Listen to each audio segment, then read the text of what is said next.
One of the many, I'll call this an achievement of our program. Oh.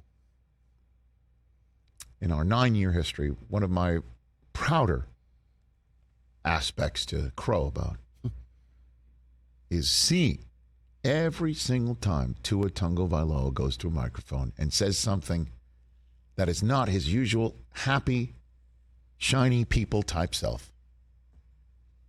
We hear about it because we have coined the phrase salty Tua. And I have said I want to see more salty Tua.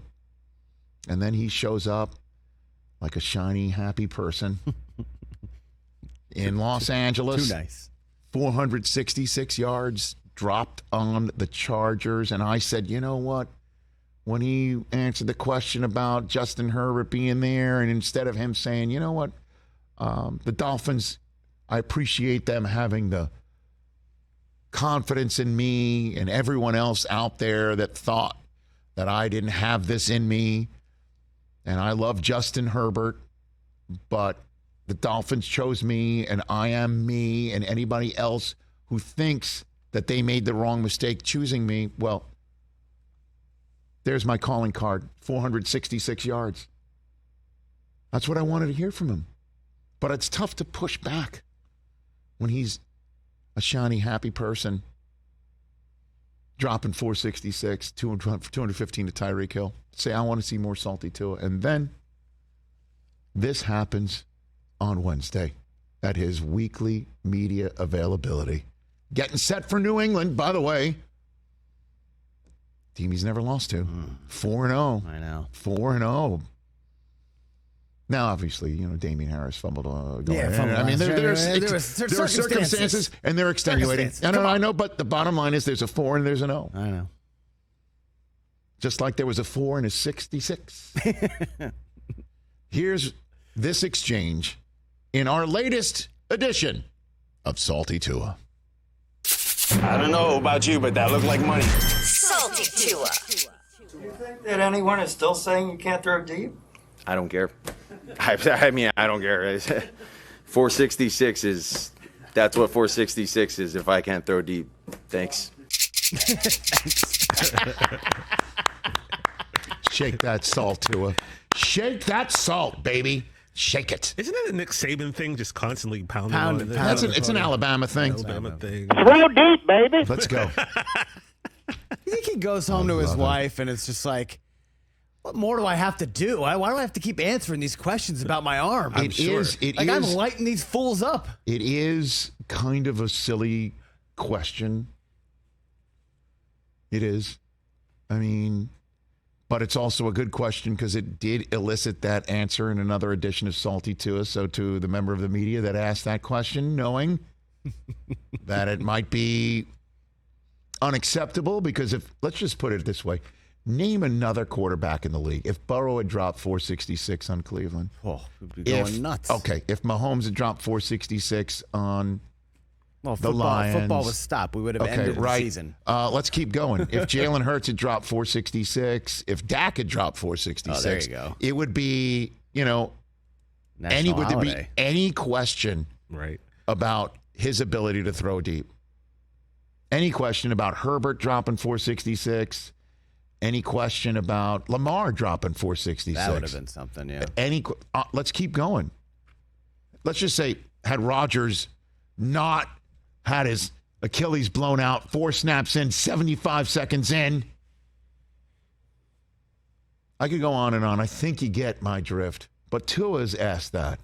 Just over and over because, again. He did throw one ball somewhat short on Sunday, but everybody throws some errant footballs every now and then. Yeah.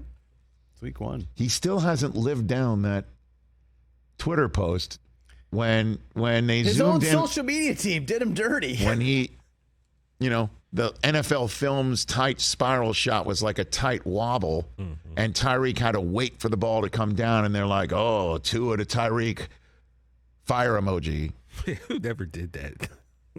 To the point where that's the drop that Del Tufo plays all the time. He had another one, right, in practice, and he came out, and he that's where he gets that money drop from. I don't know about you, but that looked like money. Okay, and that's when we first started saying, let's get salt in his diet. Yeah.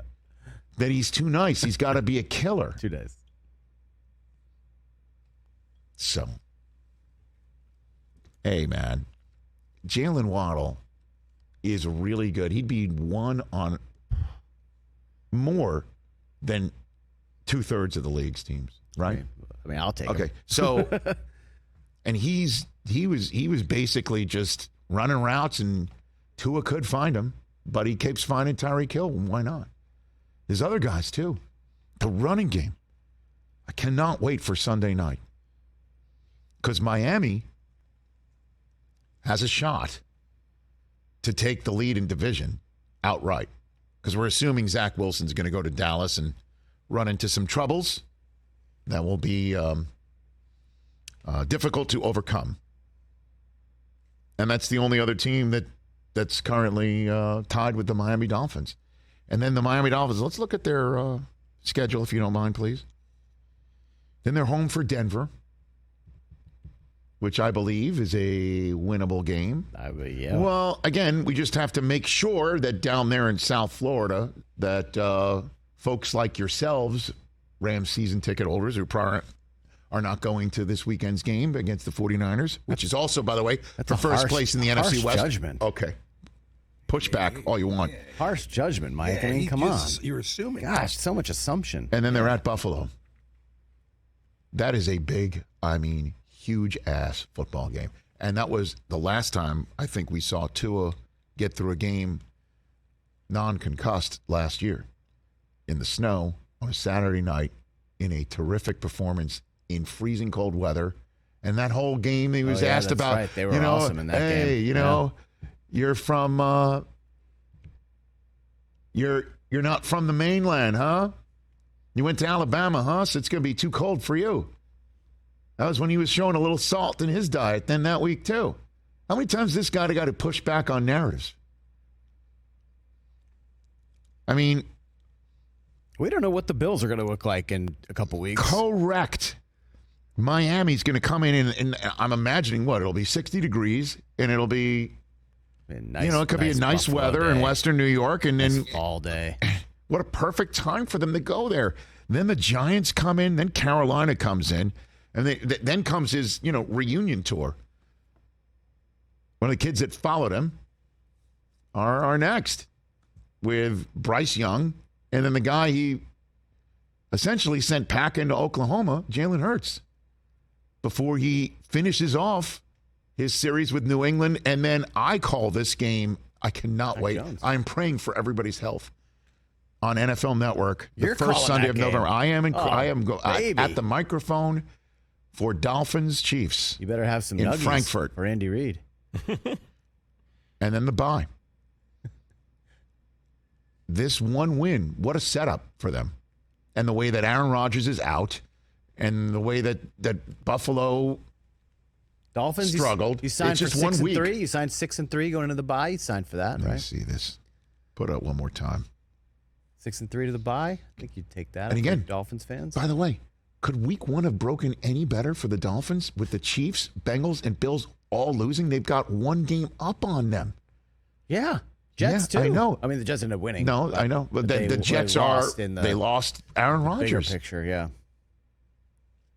So I'm sitting here and I'm thinking to myself, yeah, Dallas had a great win, and so did San Francisco, and Philadelphia survived at New England.